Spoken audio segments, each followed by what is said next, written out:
안녕하세요. 오늘은 라떼아트에 맞는 에스프레소 추출법과 추출하실 때 지키면 좋은 점들을 간단하게 알려드리도록 하겠습니다. 라떼아트를 할 때 가장 중요한 것을 큰 틀로 두 가지로 나누자면, 첫 번째로는 당연히 스팀이고, 두 번째로는 에스프레소 추출입니다. 에스프레소 추출법은 원두, 머신, 그라인더 등 다양한 요소에 따라 변수가 되게 많아요. 그래서 이게 무조건 정답이다 라고 말할 수는 없어요. 그래도 제가 알려드리는 내용과 방법이 여러분들에게 조금이나마 도움이 되리라 생각이 듭니다. 먼저 추출법 전에 추출하실 때 지켜지면 좋은 두 가지 방법을 알려드리도록 하겠습니다.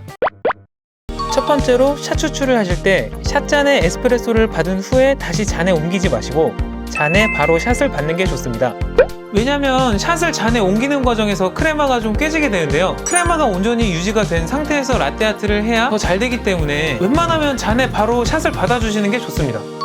두 번째로 샷 추출이 끝나는 시간과 스팀이 끝나는 시간을 최대한 맞춰주는 게 좋습니다.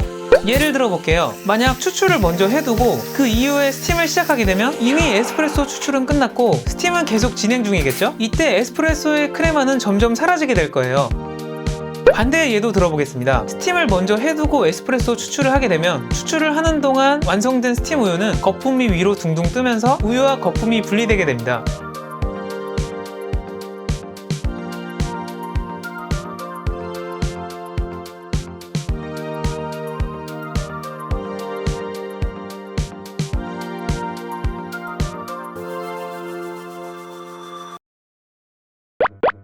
자, 이제 가장 중요한 에스프레소 추출법을 알려드릴 건데요, 제가 라떼아트를 연습할 때 하는 추출법을 알려드리도록 하겠습니다. 저는 중강배전 원두를 사용하고 포터필터에 담기는 원두의 양은 18g이 되도록 합니다. 에스프레소 추출량은 투샷 합쳐서 35에서 40ml이며 추출 시간은 25에서 30초에 끝나도록 합니다.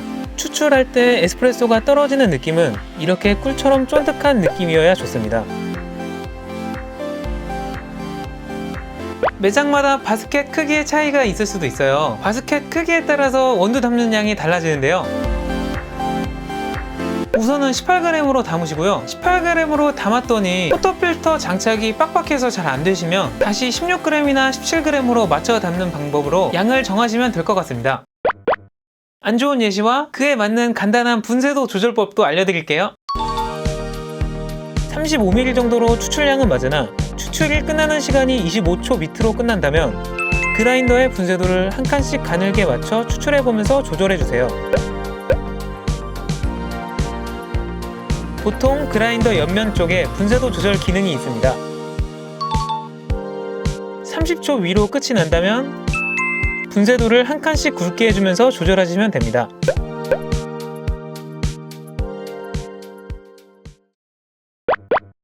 분쇄도를 조절하고 나면 그라인더 안에는 기존 분쇄도로 갈려진 원두가 있으니 그 원두는 버려주셔야 새로 조절한 분쇄도의 원두가 나오는 점을 유의해주세요. 간단하지만 실용적인 팁들을 모아서 정리해보았습니다. 다음에도 유익한 영상으로 찾아뵙겠습니다. 감사합니다.